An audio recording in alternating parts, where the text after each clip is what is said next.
All right. Well, Nick Sirianni did a great job coaching this game. And he was much better than Matt LaFleur from a coaching perspective. This decision was inexcusable. And it could have costed the Eagles in a big time way. Now, first, I just want to go through ESPN and show you what happened. Ultimately, in the long run, this decision did not matter, as the Eagles went on to win this game 34-29 because of a lot of bad coaching moves by Matt LaFleur. There's several examples. The Eagles fumbled it, at their own 13-yard line, and I for sure thought that the Packers were going to get a touchdown out of it. But faced with 4th and goal at the 5-yard line, they chose to kick the field goal, whereas most other people were saying that they should have instead went for the touchdown, either forced the Eagles to drive at least 55 yards to get into any semblance of a field goal range and tie up the game and make them go 95 to win it, or go up by 2 scores. He also had his odd timeout management in the first half, as well as his decision at the end of the game to not take a timeout before the 2-minute warning, which ultimately cost his team 5 seconds and might have set up Jordan Love's injury, as they couldn't advance as far. And surprisingly, the offense largely looked good, and the defense not as much. I mean, the fact that with 27 seconds left, the Packers were able to, almost able to attempt a Hail Mary, if not for a game-clinching sack, whereas it should have just been a lateral play, doesn't speak well. But this decision to throw the ball here by Nick Sirianni, I'm going to say it is inexcusable. And here's why. This throw, it says it was incomplete short left. Now, I couldn't find any footage of it. I'm going to try now. But Jalen Hurts almost threw an interception that could have easily become a pick six. And that would have put the Eagles behind. Let me just see if I can find it.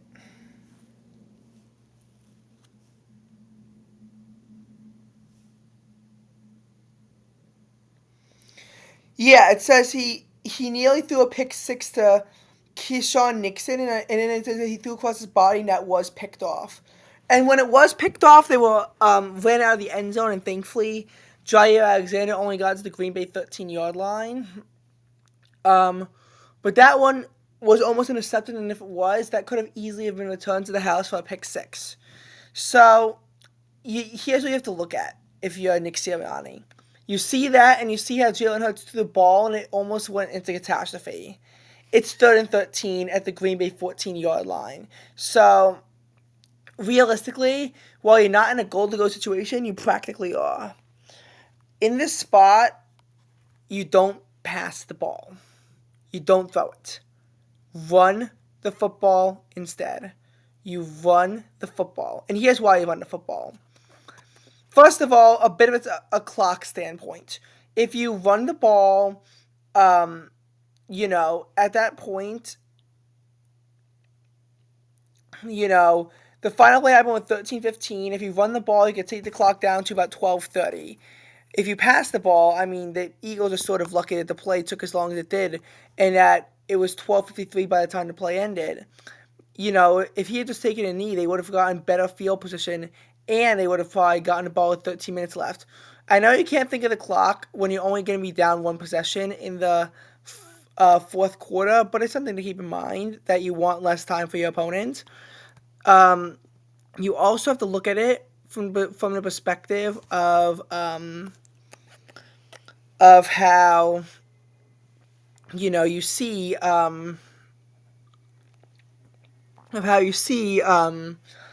the game. Like, okay, I know I'm stuttering, but basically, you have the ball at the 14-yard line. So if you run the ball, as long as you don't fumble, and the only fumble on there was like Jalen Hurts, so as long as the running backs don't fumble, just hand it off to Saquon Barkley. Barkley had some huge plays early in the game and early in the drive. So there's a very real chance that if you run it with Saquon Barkley, you could have gotten a touchdown.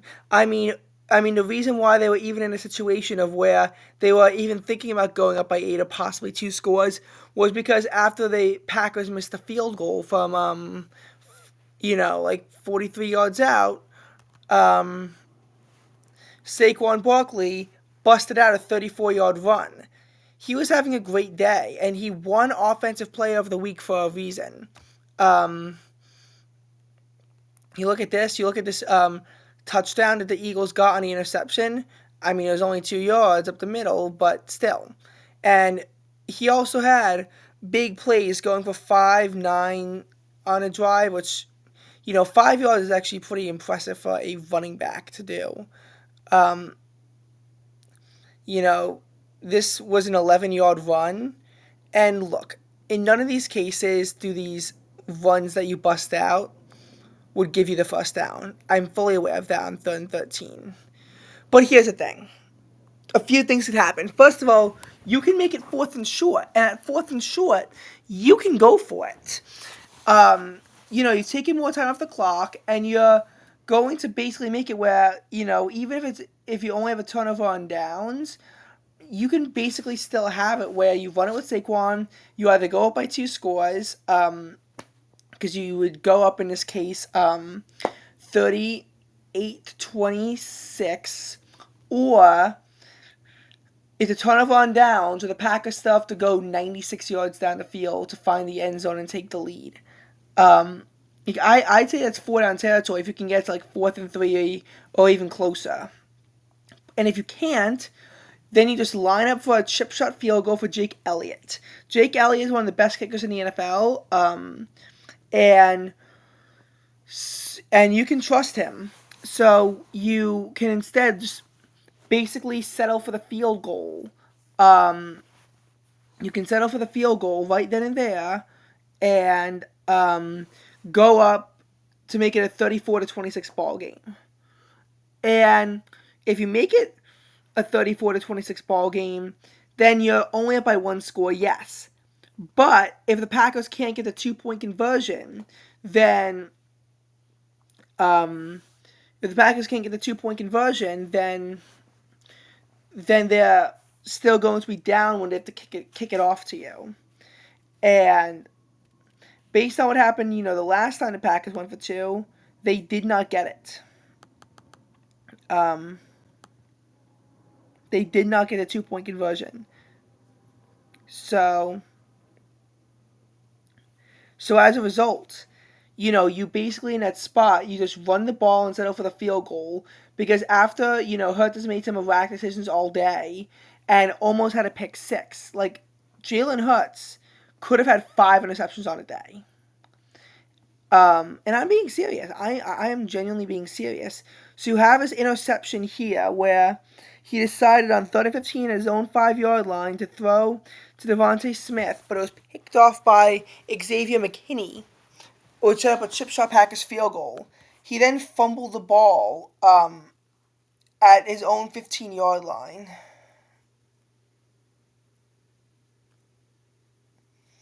And well, he had some, good plays. Like, he was making erratic decisions all night. Even on a drive where they just killed out the clock, you see this incomplete pass.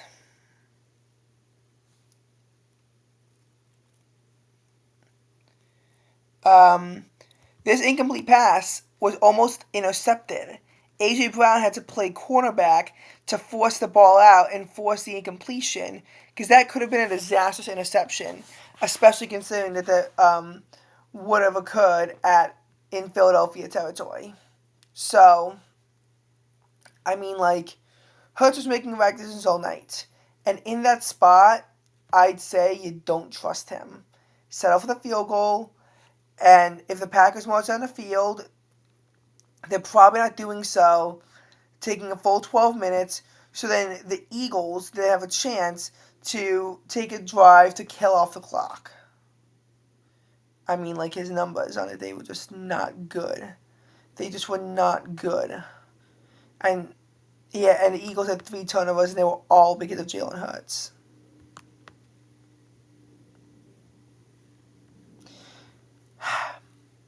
Now, look, I actually asked JG9 to make a dumb decisions video on this, and he didn't.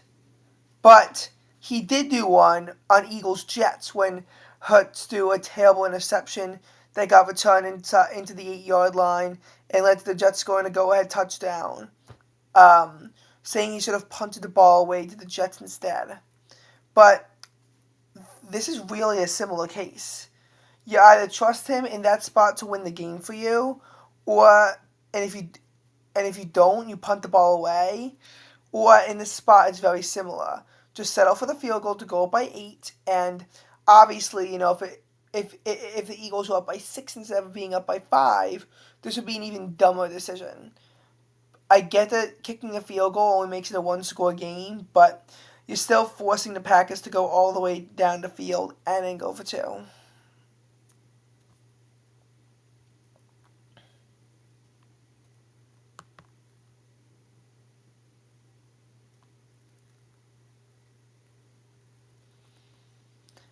And, looking at the Eagles' final drive, they got lucky that they were able to basically take it down all the way to 27 seconds. And again, listen, I'm not saying that Nick Sirianni coached a bad game here. I'm not, because he coached a very well game. I mean, he and his offensive coordinator worked out this masterful drive of basically being able to run the clock from 7:52 all the way down to 27 seconds. Um, a masterful drive. And he made several good coaching decisions all night long. But that decision could have costed them the game, and they're very fortunate that it didn't in the grand scheme of things, even though it absolutely could have.